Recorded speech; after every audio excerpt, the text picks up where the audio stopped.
Doctor صاحب، آپ Indus ہسپتال نیٹ ورک کے نام سے کئی سالوں سے فلاحی خیراتی ادارہ چلا رہے ہیں جس میں لاکھوں مریضوں کا علاج ہوتا ہے. یہ خیال کب اور کیسے آیا؟ دیکھیں، کراچی میں 1986 میں بم بلاسٹ ہوا تھا بوری بازار کے اندر، جس میں 75 لوگ شہید ہوئے تھے اور کوئی تقریباً سمجھے 450-500 زخمی تھے. میں ہاؤس جاب کر رہا تھا اس وقت، تو ان زخمیوں کو ڈیڈ باڈیز میں سے نکالا اور فرش پہ ٹریٹ کیا. لیکن اس وقت ایک بہت اچھی چیز نظر آئی، وہ ایمرجنسی کے باہر ایک لمبی لائن تھی میل لوگوں کی جو خون دینے کے لیے انتظار کر رہے تھے. بہت سارے لوگ شاپنگ بیگ میں پیسے لے کے کھڑے ہوئے تھے کہ جی آپ کو جس چیز کی ضرورت ہے. اس وقت مجھے احساس ہوا کہ یہ قوم عظیم قوم ہے. بس اس کرائسس سے نکلے اور پھر ہم نے پیسے جمع کرنے شروع کیے. کوئی 36 لاکھ روپے کا بجٹ بنا تھا اس وقت، اور پہلی دفعہ ہم اسکول کے بچوں کے پاس گئے اور ان کو ہم نے منی باکسز دی، اور 36 لاکھ میں سے 24 لاکھ روپے ان بچوں نے جمع کیے. 3 لاکھ روپے جو ہے نا کوائنس کی صورت پہ، 5 پیسے 10 پیسے 4 آنے 8 آنے، 1 روپیہ سب سے بڑا کوائن ہوتا تھا. تو یہ خواب 1987 میں دیکھا گیا جو شرمندہ تعبیر 2007 میں ہوا. ڈاکٹر صاحب، اللہ درد دل بھی تو کسی کسی کو دیتا ہے. آپ کا خاندانی پس منظر کیا ہے؟ کیسے اس طرف مائل ہوئے؟ الحمدللہ ایک دینی گھرانہ تھا. والد صاحب والدین دونوں تہجد گزار تھے.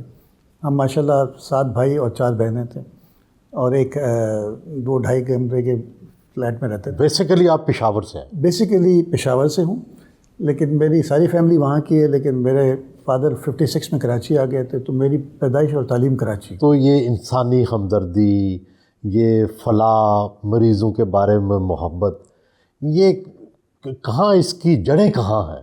اس کی جڑیں جو ہے نا وہ سول ہسپتال ہے. سول ہسپتال کراچی جو آج جہاں میں موجود ہوں اس میں میرے والدین کی تربیت اور ان کی دعاؤں کا اثر ہے. میرے والد صاحب کی ایک عادت تھی کہ وہ دعا بآواز کرا کرتے تھے، اپنے بہن بھائی ان کے بچوں کے نام لے لے کر اور اپنے بچوں کے نام لے لے کر.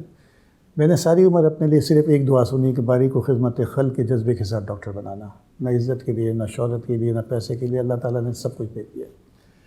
79 میں جب ڈاؤ میڈیکل کالج میں داخل ہوا تو سول ہاسپٹل جب دیکھا تو وہاں کے حالات ایک عجیب حالات تھے کہ وہاں پر غریب ترین لوگ آیا کرتے، اور زیادہ تر انٹیریئرز آف پاکستان سے ہوتے تھے، انٹیریئر سے. تو ہر مریض کوئی کہانی لے کر آتا ہے، کوئی اپنی بکری بیچ کے آتا ہے، کوئی بھینس بیچ کے آتا ہے، کوئی اپنا گھر بیچ کے آتا ہے. اور میں نے بہت سارے والدین کو اپنی جوان اولاد کے لیے یہ کہتے سنا کہ اللہ اس کو اٹھا لے، کیونکہ یہ سودا برا نہیں ہے کہ ایک چلا جائے اور گھر پہ 8 بج جائے.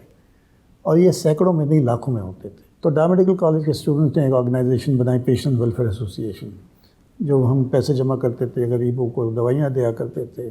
1981 تک جو سورس آف بلڈ ہوتا تھا وہ پروفیشنل ڈرگ ایڈکٹس ہوتے تھے، سول ہاسپٹل کے باہر لیٹے ہوتے تھے.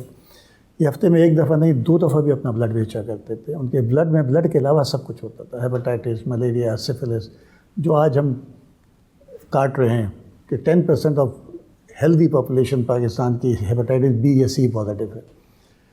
تو یہ اسٹرائک پہ چلے گئے اپنے پیسے بڑھانے کے لیے. بہت کیاس ہوا، لیکن دیٹ بلیسنگ، وہ strike was a blessing in disguise. ہم نے کہا چلو ہم اپنا بلڈ بینک خود بناتے ہیں، اور پہلا والنٹری بلڈ بینک اس ملک کا پاکستان میں ڈاؤ میڈیکل کالج کو میں بنایا، اور میری خوش قسمتی کہ میں اس کا پروجیکٹ ڈائریکٹر تھا. پورے پاکستان میں سالانہ یا ماہانہ آپ کا جو نیٹ ورک ہے اس کے تحت کتنے مریض دیکھے جاتے ہیں؟ پورے نیٹ ورک کے اندر کوئی 5 لاکھ مریض ٹریٹ ہوتے ہیں. 5 لاکھ ماہانہ؟ ہاں ماہانہ. تو سالانہ تقریباً 60 لاکھ ہو. اور کتنے ہسپتال ہیں ملک بھر میں آپ کے؟ اس وقت تقریباً 15 ہاسپٹل پورے پاکستان میں ہیں، جس میں 10 تو گورنمنٹ کے ہاسپٹل تھے جو پرائیویٹ پبلک پارٹنرشپ میں ہیں.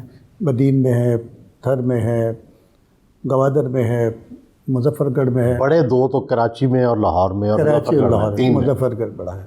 اور Multan institute of kidney diseases, وہ بھی 250 بیڈ کا ہاسپٹل ہے. بدین بھی کوئی 250 بیڈ کا ہاسپٹل ہے. سالانہ بجٹ کتنا ہے؟ 57 ارب روپے کا. لوگوں کی جیب سے پیسے نکلوانا سب سے مشکل کام ہے.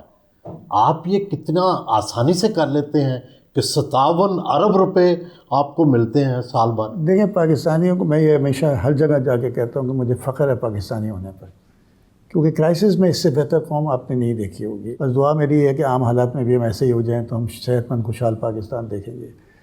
بات یہ ہے کہ آپ جب ڈیلیور کرتے ہیں نا، دیکھیں میں اسٹوڈنٹ لائف سے یہ کرتا آ رہا ہوں، تو لوگوں کو پتہ ہے کہ جی یہ کر رہا ہے. پھر میں نے اس کے بعد سول ہاسپٹل میں کارڈیک سرجری کا ڈپارٹمنٹ خود بنایا. پاکستان میں فلاحی اور خیراتی اداروں پر انگلیاں بھی اٹھتی ہیں. آپ نے اپنے آپ کو ان اعتراضات اور نکتہ چینیوں سے کیسے بچا کے رکھا ہوا ہے؟ وہ تو کرتے رہیں گے اور وہ ہمارا شیوا ہے انفارچونیٹلی.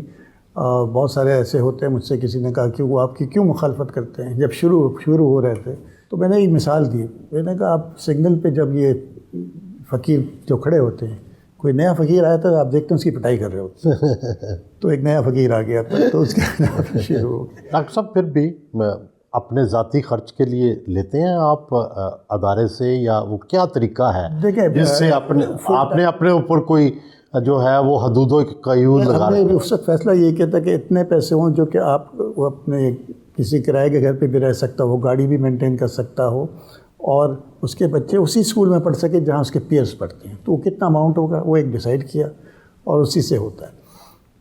اور جو ہمارا جو ہے وہ فل ٹائم کام کرنے کے لیے آپ کو جو سیلری ہوتی ہے وہ ہوتی ہے. لیکن اگر میں سی اوز ہاسپٹل کے دیکھ لوں تو اس کے حساب سے میں 1/10 پہ بھی نہیں ہوں, اور میں ہر دفعہ بورڈ سے کہتا ہوں کہ میری تنخواہ نہ بڑھائیں, اور ہر دفعہ میری لڑائی ہوتی ہے. وہ بڑھانا چاہتے ہیں؟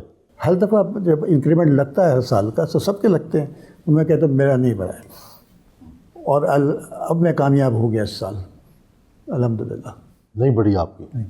کتنی ہے سیلری؟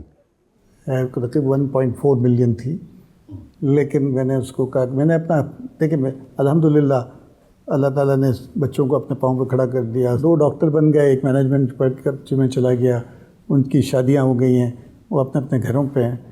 تو میں نے اپنی انالیسس کی کہ میرا کیا خرچہ ہوگا. میں نے کہا مجھے اتنے چاہیے.